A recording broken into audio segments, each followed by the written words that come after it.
نفسیات کے مطابق اگر دو لوگوں کے درمیان معاملات پہ ڈسکشن ختم ہو جائے تو سمجھ جاؤ وہ رشتہ ختم ہونے کے قریب ہے۔ خود کو حد سے زیادہ دوسروں کے ساتھ شیئر نہ کریں، کیونکہ پرائیویسی بذات خود ایک طاقت ہے۔ لوگ اسے تباہ نہیں کر سکتے جسے وہ جانتے نہ ہوں۔ آپ دوسرے لوگوں اور چیزوں کی پرواہ کم کرنے والے ہوں گے، اتنے زیادہ آپ خوش رہنے لگیں گے۔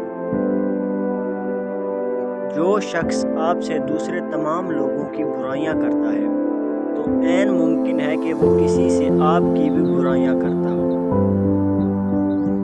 اگر آپ کسی مسئلے پر غور کریں گے تو آپ کو ڈھیروں مسائل نظر آئیں گے، اور اگر آپ اس کے حل کے متعلق سوچنا شروع کریں گے تو آپ کو کئی مواقع نظر آئیں گے۔